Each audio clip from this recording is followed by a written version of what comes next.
एजाजुल हक को आमंत्रित करता हूँ। एजाजुल हक महत्वपूर्ण कहानीकार हैं। एक कहानी संग्रह अंधेरा कमरा मेरा ख्याल है 2018 में संभवतः प्रकाशित हुआ था। कृष्ण प्रताप कथा सम्मान से वे सम्मानित हैं और इधर के नए कहानीकारों में वे बहुत उम्मीद से देखे जाने वाले कहानीकार हैं, तो उन्हें अपने वक्तव्य के साथ मैं यहाँ आमंत्रित कर रहा हूँ। मैं अपनी कहानी लेखन की प्रक्रिया पे संक्षिप्त बात रखूंगा।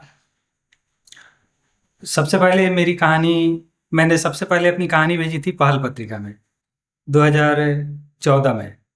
तो पहल पत्रिका में तो वैसे भी कहानी छपनी नहीं थी, क्योंकि पहली कहानी थी, उसका स्तर वैसा नहीं था। फिर वो कहानी अस्वीकृत हुई तो मैंने वही कहानी मैंने फिर हंस में भेज दी। फिर वो कहानी अस्वीकृत हुई। फिर उसमें हल्का संशोधन करके मैंने वो कहानी युद्धरत आम आदमी में भेजी। फिर वो कहानी वहाँ पे छपी 2016 में, जून 2016 में। तो मैं अपने लेखन प्रक्रिया पे थोड़ी सी बात रखूंगा कि शुरू में कहानियाँ लिखते वक्त सबसे बड़ी समस्या आती थी मुझे विषय के चयन को लेकर, कि विषय कैसा हो, उसका आधार क्या हो। उस विषय को मनोरंजक बनाने के लिए केवल कल्पना का आश्रय लिया जाए या फिर उसमें यथार्थ भी हो या दोनों का मिक्स हो। ये बड़ी समस्या आती थी। कल्पना के अतिशय आग्रह के कारण अगल बगल की नित्य घटने वाली प्रमुख घटनाओं पर ध्यान ही नहीं जाता था उस वक्त। इस साहित्यिक दूरदृष्टि दोष के कारण अगल बगल घटने वाली प्रमुख घटनाएं जब विषय के रूप में अछूती करार दे दी गई थी, तो जो घटनाएं स्मृतियों में धूल फांक रही थी वो वैसे भी रचना का हिस्सा नहीं होनी थी। गांव से सीधे जवाहरलाल नेहरू विश्वविद्यालय आना, मैं ग्रेजुएशन करके जवाहरलाल नेहरू विश्वविद्यालय एमए करने आया था। तो गांव से सीधे जवाहरलाल नेहरू विश्वविद्यालय आना और फिर दिल्ली विश्वविद्यालय में अध्ययन ने जो मेरी साहित्यिक समझ अब तक बनी थी, वह मेरे अब तक के साहित्य के समाजशास्त्र को बिल्कुल बदल कर रख दिया। यहाँ आकर पता चला कि हम तथाकथित ग्लोबल होने की जल्दबाजी में ढंग से लोकल भी नहीं हो पाए हैं। अपनी जड़ों से कटे हम उस नगरीय जनजीवन की तरफ बेतहाशा भागने की कोशिश कर रहे हैं जिसे हम आज तक कभी जिए ही नहीं। अब तक मैंने जो भी शहर के बारे में जो भी कल्पना की थी वो फिल्मों में देखा हुआ शहर था या रचनाओं में पढ़ा हुआ शहर था। मैंने शहर को अभी तक जिया नहीं था, लेकिन मैं शहर पे रचनाएं कर रहा था। तो वो रचनाएं मेरे जीवन से संबंधित नहीं हो पा रही थी और वो बाद के दिनों में भी रहा। मैं जेएनयू में 10 साल के करीब रहा। अभी मेरा पीएचडी कंप्लीट हो गया है, तो मैं करीब 10 साल जेएनयू में रहा। लेकिन मेरी जो स्मृति है वो बार बार गांव की तरफ लौटती रही। तो मैं आज भी कोई भी रचना करता हूँ तो एक रचना मैंने अभी फिलहाल की जिसका नाम है कूलर का मोटर। तो मैंने वो कहानी मैं सोचा कि इस कहानी को पूरा दिल्ली पे केंद्रित करूं, लेकिन जब मैंने वो कहानी लिखनी शुरू की तो धीरे धीरे मैं फिर अपने गांव लौट गया। जो किरदार है वो दिल्ली से सीधे फिर गांव चला गया। तो मैं अपने गांव को लेकर, अपने गांव की स्मृतियां जो मेरे दिमाग में बसी हुई है उससे मैं कभी उबर नहीं पाया और वही मेरे कहानी लेखन के केंद्र में रही।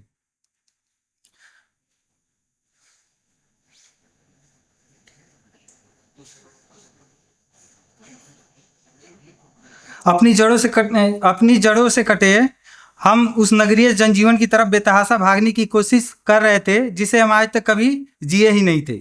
इसलिए बाद के दिनों में हमें कहानियों में बार बार अपने गांव लौटना पड़ा, अपने गांव के आसपास लौटना पड़ा, या कहें कि शहर की घटनाओं को भी उसका मुकम्मल रूप देने के लिए एक बार फिर से वहीं लौटना पड़ा। मतलब जो भी कहानियां रची गई इस बीच, अंधेरा कमरा में 11 कहानियां हैं। अंधेरा कमरा मेरी कहानी का संग्रह है, उसमें 11 कहानियां हैं। वो 11 कहानियों के साथ लगभग यही घटनाएं हैं कि वो कहानियां जो रची गई हैं उसमें कई जगह शहर की घटनाएं कहने की कोशिश की गई है, लेकिन उसको मुकम्मल रूप देने के लिए बार बार गाँव लौटना पड़ा है मुझे।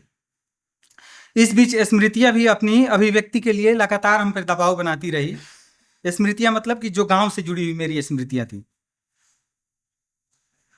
विषय को लेकर उलझन तो तब भी थी क्योंकि स्मृति में संजय अनेक घटनाओं में से किसे मूर्त रूप दिया जाए इसका समाधान होना अभी तक बाकी था। उन स्मृतियों के रॉ मटेरियल को छांटने का जोखिम उठाया जाए या उसे उसी में उलझा रहा जाए या फिर पुराने स्वभाव के अनुसार फिर से सनसनीखेज खुलासे की तरह तत्काल कोई घटना गढ़ ली जाए। और पहले की जो कहानियां जो मैं लिख रहा था उसमें सनसनीखेज खुलासे ज़्यादा होते थे। तो बाद के दिनों में उसमें बहुत सारा परिवर्तन आया, बहुत सारा सुधार कहेंगे कि कहानी लेखन में सुधार आता रहा निरंतर। तो मैं और जब मैं कहानियाँ लिखता था शुरू के दिनों में, तो मेरे दोस्त बोलते थे कि इस पत्रिका सुझाते थे कि इस पत्रिका में भेजो, उस पत्रिका में भेजो। तो मैं शुरू में भेजने से बहुत कतराता था कि क्या पता सिलेक्ट हो या ना हो, क्या पता कहानी का क्या असर हो, और लिखने से मैं डिमोटिवेट हो जाऊं। तो शुरू में मैं कहानियाँ नहीं भेजता था, लेकिन बाद के दिनों में जब एमए करने लगा तो एक कहानी जब छपी तो मैं लगातार कहानियाँ भेजने लगा, और कहानी लगभग सारी पत्रिकाओं में उसका रिस्पॉन्स मिलता गया, जिसमें हंस, वागर्थ, कथा देश, परिकथा, ये सब पत्रिकाएं हैं, उन सारी पत्रिकाओं में मेरी कहानियाँ छपी।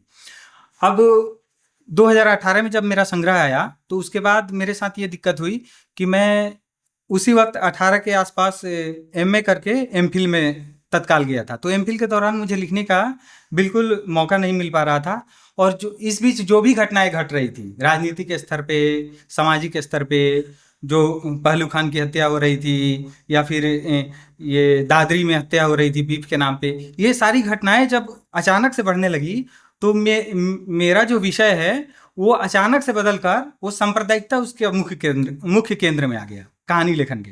तो मैंने जब अंधेरा कमरे के बाद जब कहानियां लिखनी शुरू की तो उसमें 2 कहानी तत्काल लिखी। एक कहानी आई वागर्थ में, एक कहानी छपी गैजेट गढ़ी संतानें।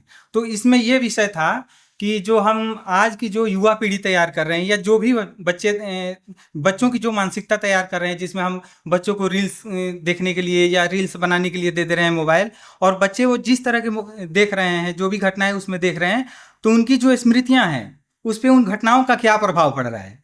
तो वो उसमें जो पात्र है गैजेट गढ़ी संतानें कहानी में, तो उसमें क्या होता है कि जो पात्र है वो धीरे धीरे वर्चुअल लाइफ को रियल लाइफ में बदल देता है, कि जो वर्चुअल लाइफ चल रहा है वो रियल लाइफ का उसका हिस्सा बन जाता है। और कहीं पे दंगा होता है, शहर में दंगा होता है, तो वो जो भी उसमें उसके कमरे में प्रवेश कर रहा है सबको वो दुश्मन समझने लगता है, कि क्योंकि वो स्मृति दोष का एक तरीके से शिकार हो गया है कि अब जो भी कमरे में आएगा वो उसकी हत्या करने के लिए आएगा। तो इस तरह से कहानी वो मैंने कहने की कोशिश की, और मुझे लगा कि ये कहानी मैं वैसे नहीं कह पाया हूँ जैसे कहना चाह रहा था। तो फिर उसी को एक्सटेंशन देने के लिए, उसी कहानी का फिर से विस्तार देने के लिए, या फिर जो अर्थ इसमें छूट गया था तो उसको विस्तार देने के लिए मैंने अगली कहानी लिखी नई सदी की अभिशप्त आत्माएं, और वो कहानी हंस में छपी। यानी एक ही विषय, एक ही समस्या को मैंने 2 कहानियों में पिरोया, और फिर भी मुझे लगा कि ये कहानी अधूरी है। तो फिर मैंने उस एक ही घटना को, मतलब एक ही विषय है और एक ही प्रसंग है, उसको फिर विस्तार देकर मैंने तीसरी कहानी लिखी, और वो कूलर का मोटर है, जो कहानी अभी छपनी है। तो मेरा कहने का ये अर्थ है कि मैं जो भी अभिव्यक्ति अपनी कहानियों का या अपने विषय की अभिव्यक्ति कर रहा हूँ, मुझे लग रहा है कि ये विषय जो है वो मुकम्मल नहीं हो पा रहा है, वो अपना मुकम्मल आकार नहीं ले पा रहा है। तो फिर उसको एक्सटेंड कर रहा हूँ दूसरी कहानी में, और दूसरी पत्रिकाओं में उसको भेज रहा हूँ। तो मतलब इसका कहने का ये अर्थ है कि मैं अपनी अभिव्यक्ति की तलाश कर रहा हूँ, और अपनी अभिव्यक्ति देख रहा हूँ कि कहाँ जाकर मेरी अभिव्यक्ति मुकम्मल हो रही है। और कई बार देखने से मुझे लग रहा है कि वो अभिव्यक्ति मेरी मुकम्मल हो भी पा रही है कि नहीं हो पा रही है, क्योंकि वो समस्याएं वैसे ही मौजूद है। फिर मैंने एक उपन्यास ऋषिकेश सुलभ का मैंने पढ़ा, दातापीर। तो दातापीर पढ़ के मुझे लगा कि मुस्लिम समाज के बारे में जो मजार, दरगाह, ये सब के जो कंसेप्ट है, तो इसके बारे में बहुत कम लिखा गया है। तो वो उपन्यास पढ़ने से मुझे प्रेरणा मिली कि इस पे कुछ लिखा जाना चाहिए, कि जो आज भी जब कट्टरता बढ़ती है तो उसके प्रतिक्रिया में अल्पसंख्यकों के अंदर भी कट्टरता बढ़ती है। जब बहुसंख्यक के अंदर कट्टरता आएगी तो अल्पसंख्यक भी अपने खोल में सिकुड़ेंगे। तो उसको आधार बना के मैंने 2 कहानियाँ लिखी, एक हकीम कहानी है और एक है पगला फकीर, जो बनवाली में छपी थी। तो हकीम कहानी में मैंने ये कहने की कोशिश की कि जो दरगाह और मजार में अकीदत रखने वाले जो लोग हैं वो कौन से लोग हैं, मुस्लिमों में कौन सी वो जातियां हैं। तो मुख्य रूप से हम देखेंगे कि ये पसमानदा जातियां हैं।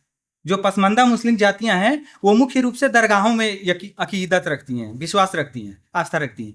तो जब उसका प्यूरिफाई किया वो उसका जब उसमें जब उसका जब प्यूरिफाई किया जाता है धर्म का, कि इसमें भी शुद्धतावाद जब उसमें लादा जाता है, तो सबसे ज़्यादा उस पर हमला होता है कि ये इस्लाम में नहीं लिखा गया है, यानी कि कुरान में ये नहीं है, कि कुरान में आप दिखाइए, कुरान के हिसाब से आपको चलना होगा, और कुरान में मजार दरगाह पे अकीदत लाना उसको हराम माना गया है।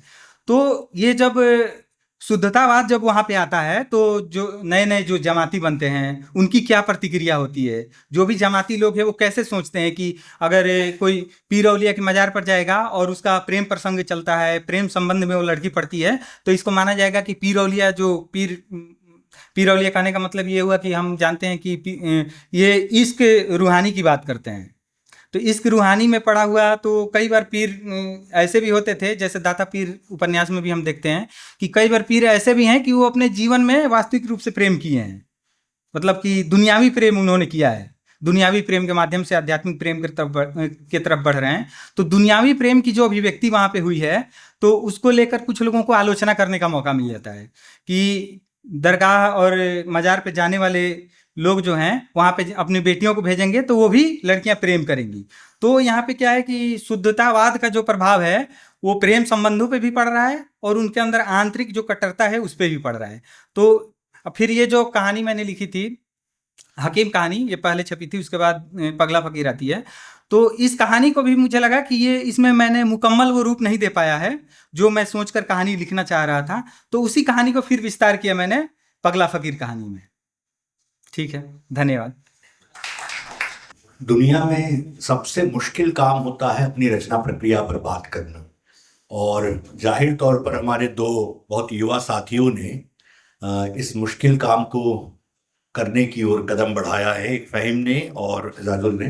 तो इसके लिए भी मराठी में शब्द इनका कौतुक करना चाहिए, तो इसके लिए उन्हें धन्यवाद दिया जाना चाहिए। और दूसरी बात की जो मुकम्मल वाली बात कह रहे थे, मुझे नहीं लगता कि दुनिया में कोई भी लेखक कभी भी लिख करके इस एहसास को मतलब इसे महसूस करता हो कि उसने कुछ मुकम्मल काम कर लिया। ये मुकम्मली जो है वो एक तरह से खात्मे की शुरुआत है। अज्ञे की वो कविता है जिसमें वो कहते हैं कि ताना लेता हूँ और बाना लेता हूँ, और उसके बाद जो कपड़ा बुनता हूँ, तो कपड़ा बुनने के बाद मुझे लगता है कि ये तो वह कपड़ा नहीं था, और फिर से मैं एक ताना लेता हूँ।